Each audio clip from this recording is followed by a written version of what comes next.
अध्यापक वर्ग व यहाँ पर उपस्थित अन्य मेरे भाइयों तथा बहनों, आप सभी को मेरा नमस्कार। मैं शायना ठाकुर और मेरे विपक्ष में आरा ठाकुर आज हम विकसित भारत पर वाद विवाद करने आए हैं। तो जैसे कि आप सब जानते हैं कि एक समय था जब भारत को सोने की चिड़िया माना जाता था और इसका कारण उसकी अपार समृद्धि और वैभव था। यानी अपने इतिहास में भारत एक विकसित और समृद्ध राष्ट्र था। और अगर आज की बात की जाए तो भारत एक विकासशील अर्थव्यवस्था है जिसकी आर्थिक विकास दर लगभग 8.2, जी हाँ 8.2 के साथ आगे बढ़ रहा है। आज के समय में भारत $3 ट्रिलियन की जीडीपी, जी हाँ $3 ट्रिलियन की जीडीपी के साथ विश्व में 5वें नंबर पर है। और वह दिन दूर नहीं जिस दिन हम अमेरिका और चीन जैसे देशों के साथ $5 ट्रिलियन की जीडीपी के साथ विश्व भर में तीसरे स्थान पर होंगे। विकास का मतलब केवल प्रति व्यक्ति आय बढ़ाना नहीं है। विकास का मतलब केवल प्रति व्यक्ति आय बढ़ाना नहीं है, बल्कि सामाजिक और मानसिक विकास करना है। हमें शिक्षा के क्षेत्र में सुधार करना है, परंतु महंगाई, बेरोजगारी, भ्रष्टाचार जैसी अनेक समस्याएं इसके ऊपर बाधा है। महोदय, मैं आपसे ये प्रश्न करना चाहती हूँ कि आपकी सरकार ने विकसित भारत के लिए क्या किया है?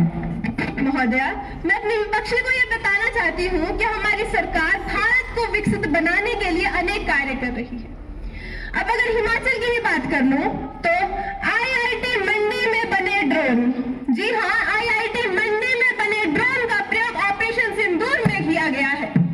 और तो और हमने पहाड़ी इलाकों में ड्रोन्स के द्वारा सेबों के आयात निर्यात की सुविधा का भी प्रबंध किया है। और अब अपने बिलासपुर जिले की ही बात कर ले तो यहाँ एनएच बन गए हैं, एम्स बन गया है, सीमेंट फैक्ट्री लग गई है। और बस इतना ही नहीं, इसके साथ साथ बिलासपुर लूणू मैदान में रेलवे का कार्य शुरू हो गया है। ठीक है, यह तो हमने मान लिया। क्या आपने आज की युवा पीढ़ी के लिए कुछ किया है? जो हमारे युवा आए दिन नशे की ओर बढ़ते जा रहे हैं, उनका क्या? तो मैं आपको ये भी बता दूं कि हमारी सरकार ने युवाओं को नशे से दूर रखने के लिए भी अनेक खेलों के संस्थान खोले हैं। स्पोर्ट्स अथॉरिटी ऑफ इंडिया ने, बिलासपुर की ही बात करते हैं, स्पोर्ट्स अथॉरिटी ऑफ इंडिया ने कबड्डी, बॉक्सिंग के साथ साथ जल क्रीड़ा के संस्थान भी खोले हैं। और इन संस्थानों में नई नई गेम जैसे काइकिंग, कैनोइंग और रोइंग जैसी गेमों का भी उदाहरण है।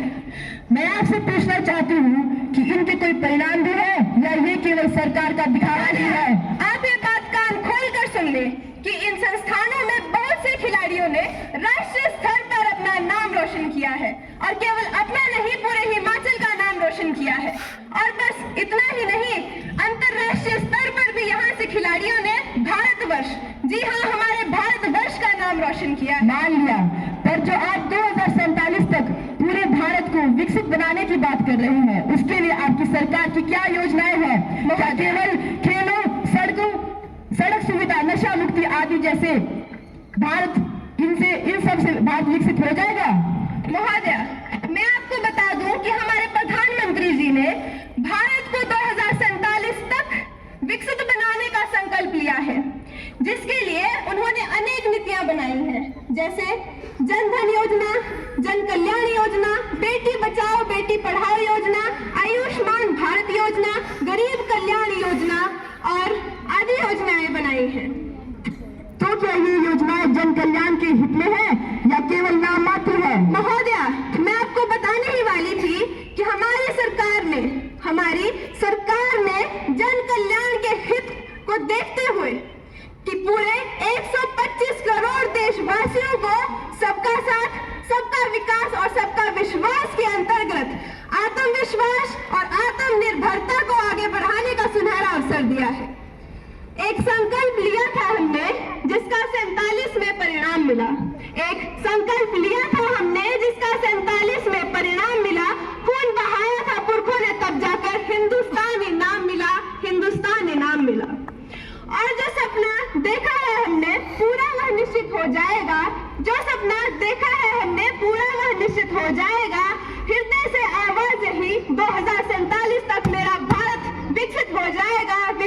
जाएगा। धन्यवाद।